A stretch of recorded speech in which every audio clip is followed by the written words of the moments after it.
권리를 포기하고 의무만 생각하라. 그런 제목입니다. 자, 제자가 누굴까? 제자는 권리를 포기하고 의무만을 생각하는 사람이 주님의 신실한 제자입니다.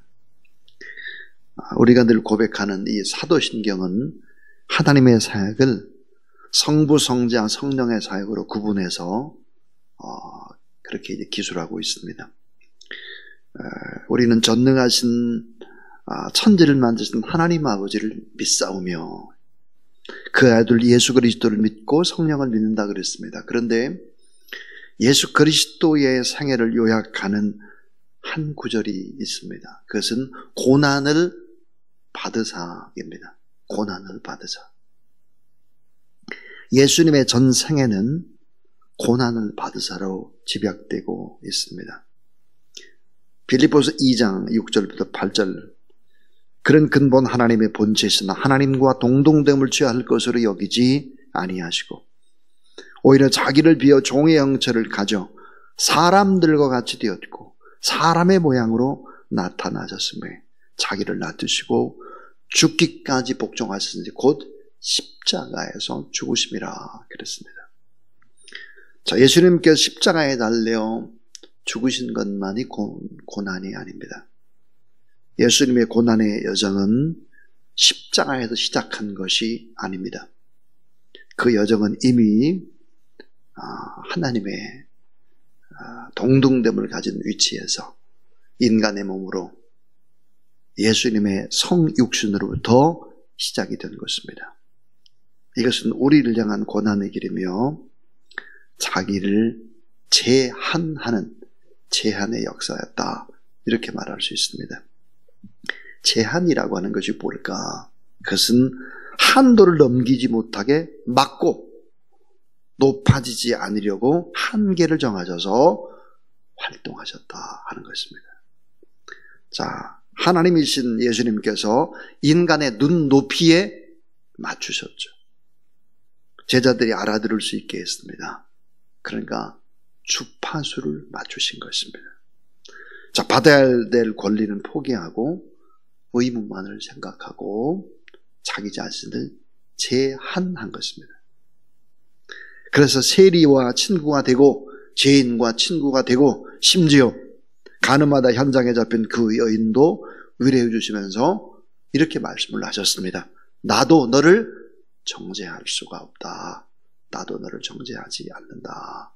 다 고통받는 사람과 자신을 동일시했습니다. 그래서 마태복음 25장 40절에 보면 가장 작은 자 하나에게 한 것이 곧 내게 한 것이다. 이렇게 말씀했습니다. 자, 하나님으로서 또 하나님의 아들로서의 권리를 다 포기한 거죠. 그리고는 사랑이라고 하는 의무만을 생각하고 우리 주님은 사셨죠. 그래서 사도신경에서 예수 그리스도의 생애를 요약하는 한 구절이 있다면 고난을 받으사입니다. 자, 오늘 참 예수를 따르는 제자는 자기가 받아야 할 권리는 포기하고 의무만 생각하는 사람이다 그랬습니다. 오늘 이 본문 속에서 몇 가지 생각해 보도록 하겠습니다. 첫 번째 교훈입니다. 첫 번째는 제자는 거룩한 자존심을 가져야 한다는 것입니다. 세상적인 자존심이 아니에요.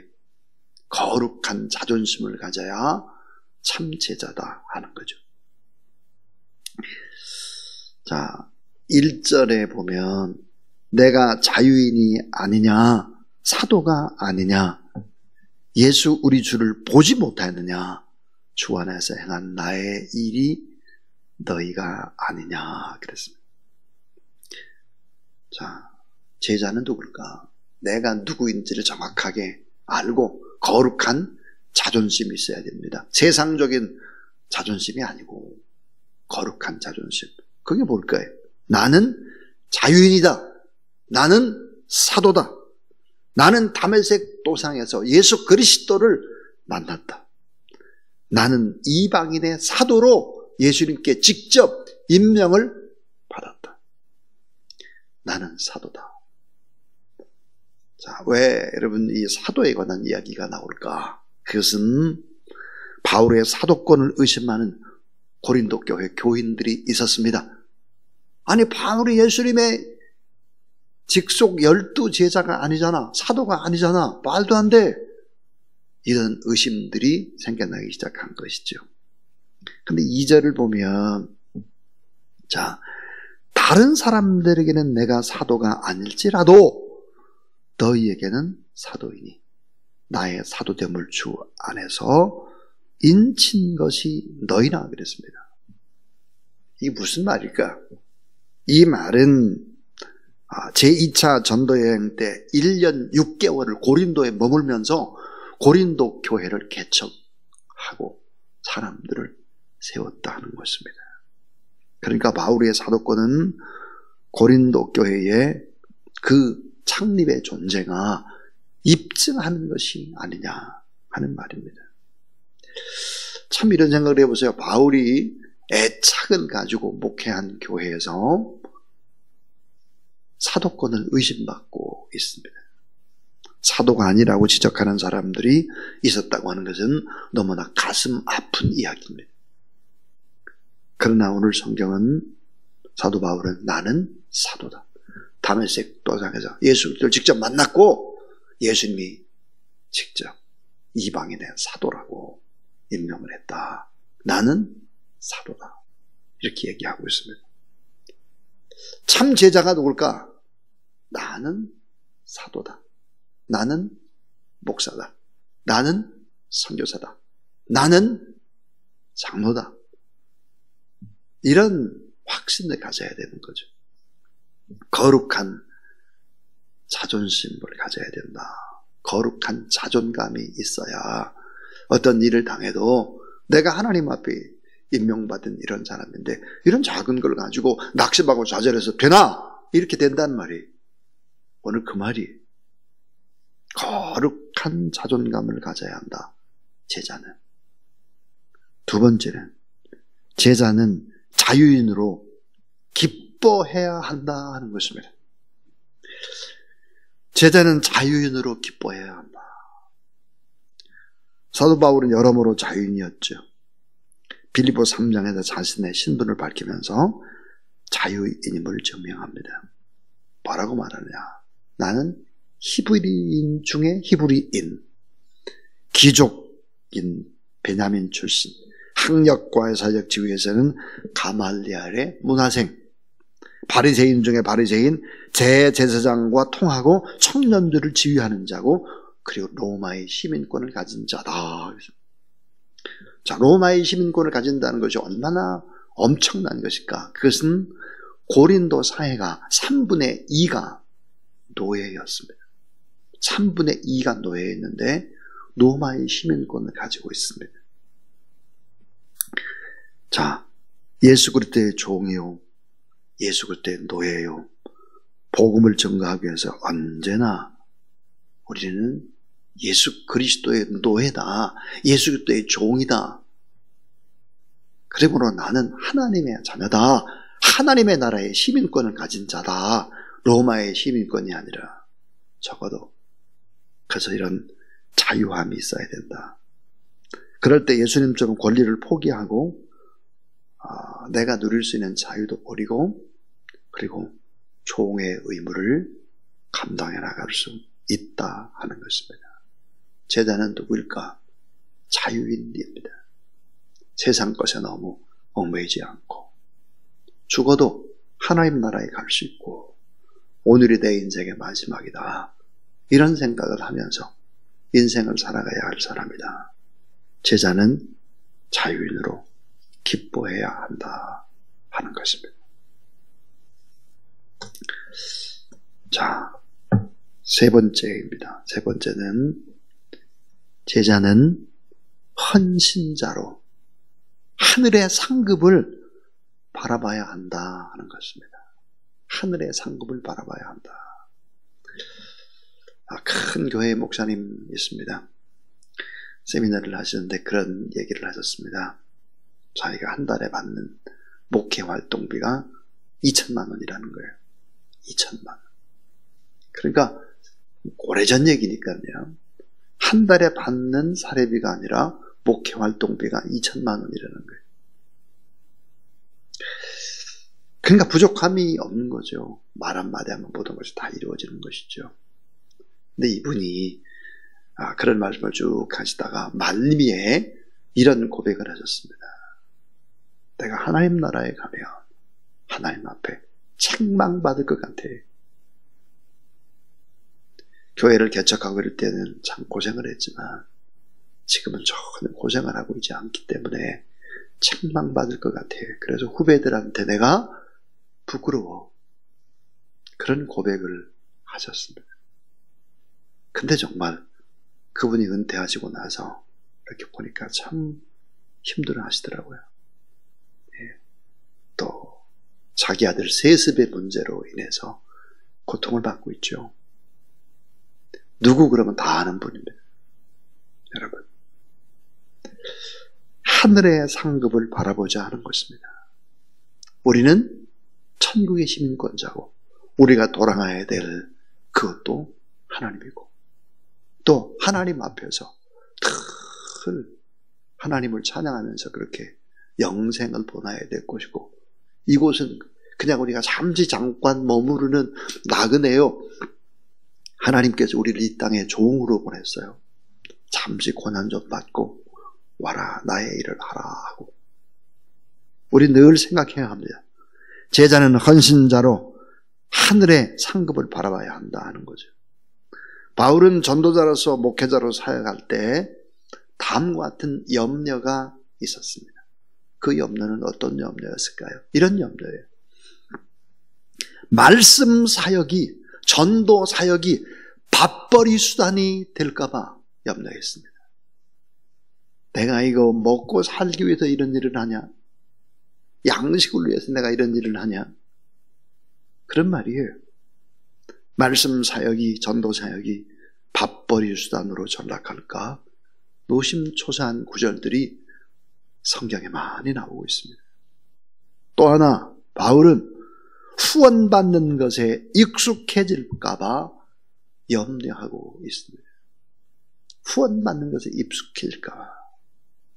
후원받는 것을 당연히 생각하고 후원해주는 안락함과 편안함에 익숙해져서 복음 전파 선교의 날이 무뎌지는 거예요. 날카로워야 되는데 그 날이 무뎌져요. 선교사는 왜 넘어질까? 선교사는 왜 타락할까? 그것은 다음과 같은 것 때문입니다. 저는 총회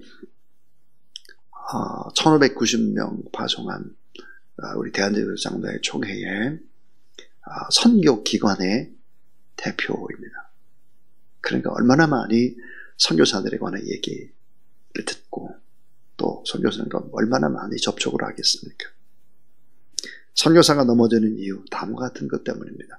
넉넉한 재정의 후원 때문이죠. 돈이 있으니까 넘어지는 거예요. 또 하나 풍요롭고 안정적이기 때문입니다. 풍요롭고 안정적인 사람들. 특별히 선교사가 넘어지는 것 가운데 하나가 뭘까? 어떤 특별한 한 교회에 후원을 다 받는 거예요. 어떤 특별한 한 사람에게 후원을 다 받는 거예요.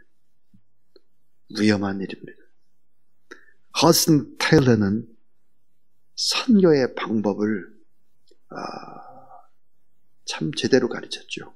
그래, 허슨 테일러의 선교 이 방법을 따르는 선교단체가 OMF라는 선교단체가 있습니다. 아주 모범적인 선교단체죠. 이 OMF라는 선교단체에서는 그렇게 얘기합니다.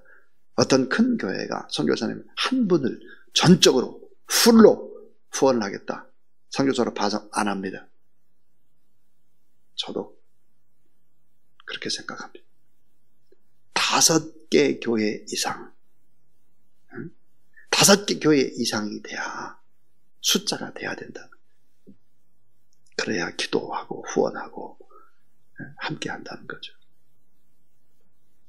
그래서 어떤 한 교회가 다 풀로 후원하는 것을 부러워하죠, 선교사들이. 뭘 모르는 거예요. 어떤 사업하는 한 분이 그냥 모든 걸 다 해주면 여러분 이것이 올무가 된다는 사실을 알아야 합니다. 넉넉한 재정의 후원, 풍요롭고 안정적이기 때문에 한 사람으로도 한 교회로부터 모든 후원을 받을 때 위험한 거죠. 물질이라고 하는 것은 사람을 집어삼키는 것입니다. 물질 곁에는 언제나 마귀 사탄이 있기 때문이죠. 그래서 바울은 이런 부분들을 많이 염려했죠. 그래서 사도 바울은 어떻게 했을까 하는 거예요. 바울은 5절과 또 7절과 8절을 보면 자비량 선교를 합니다. 자비량 선교. 사도직이나 전도의 직분은 군인이나 농부처럼 정당한 보수를 받을 수 있는 직분입니다. 그런데 많은 사람들부터 후원받는 것을 경계했습니다. 그래서 우리 잘 아는 대로 자비량 선교, 전문인 선교가 영어로 뭘까? 텐트 메이킹 미션입니다.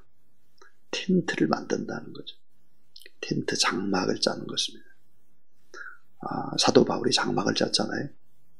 텐트 메이킹 미션, 전문인 선교, 또 자비량 선교, 그렇게 말하죠. 자발적인 헌신, 불타는 열정적인 헌신, 복음에 대한 절대적인 확신을 품고 하나님 앞에 물질에 얽매이지 않고 선교를 하고 있는 바울의 모습을 이야기합니다. 특별히 바울은 어떤 사람일까? 5절을 한번 보세요. 5절. 휙 하고 넘어가면 안 될 구절이 5절입니다. 자, 5절을 한번 같이 읽죠. 시작.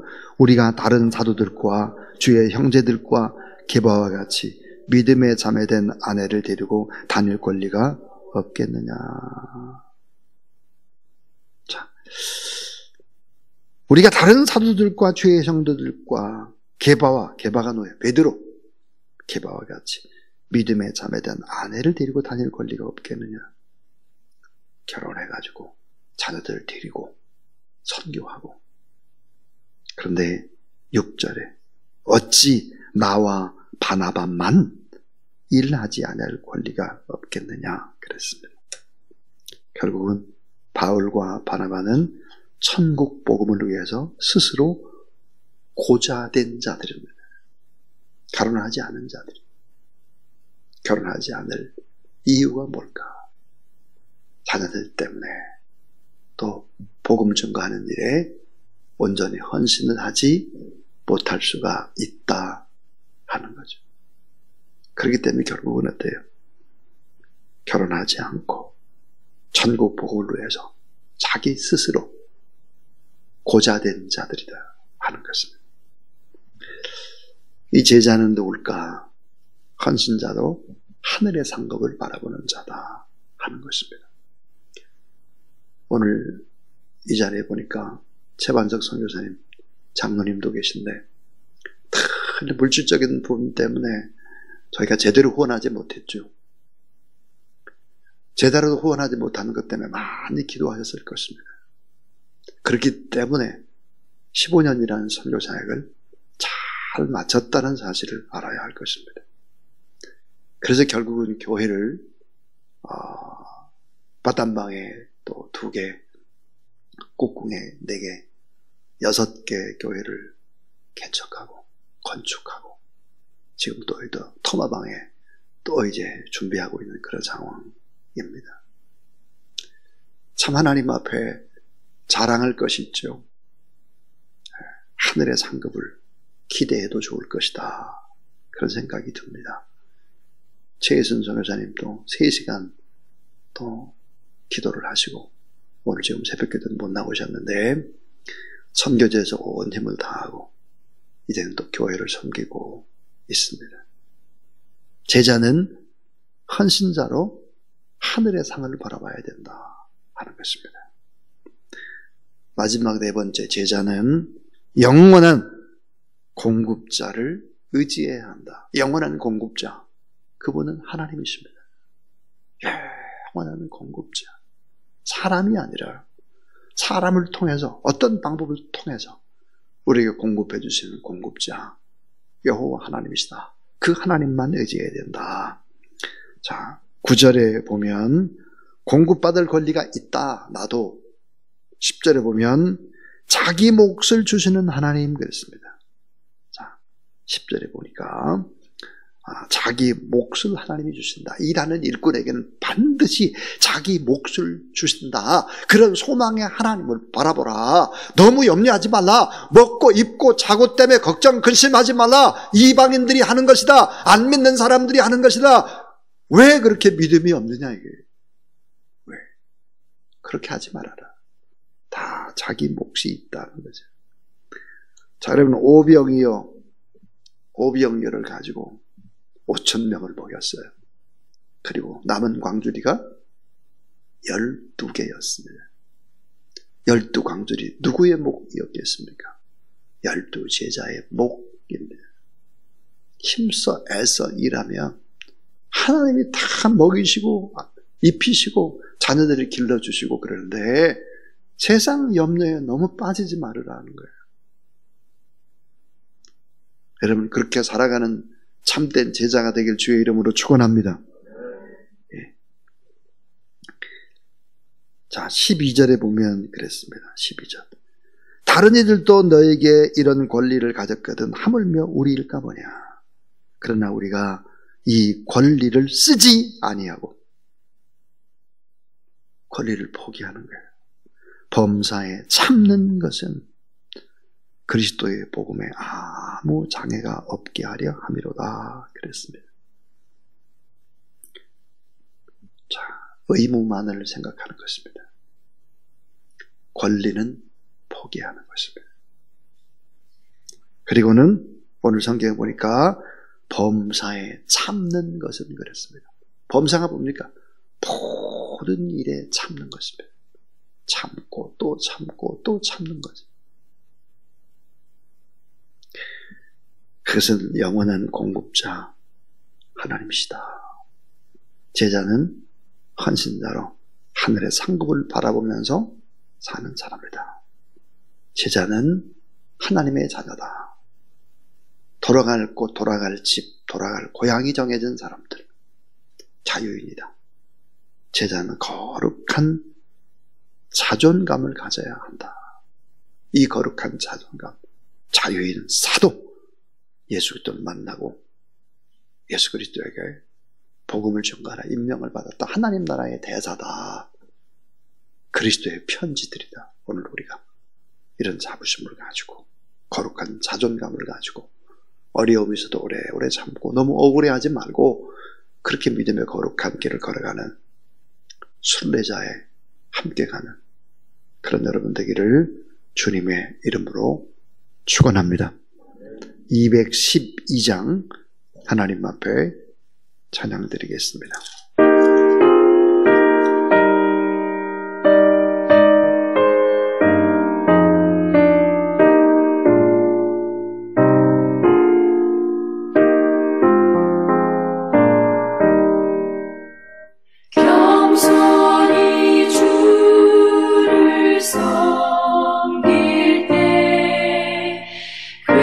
괴로운 일이 많으나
장래의 영광 비추사 소망이 되게 하시며 우주와 함께 살면서 참 평강 얻게 하소서.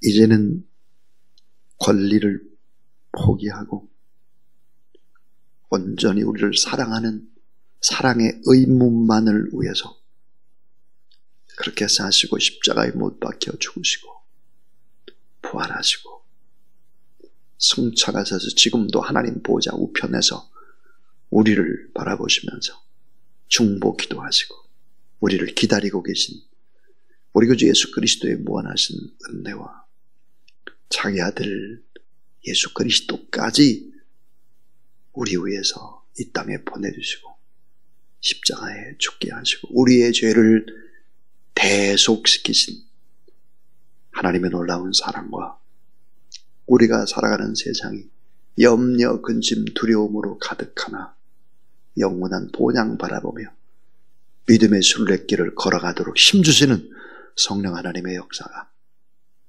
오늘도 하나님 앞에 예배드리고 기도하는 모든 종들 머리 위에 이제부터 영원토록 함께 하옵시기를 간절히 축원하옵나이다. 아멘.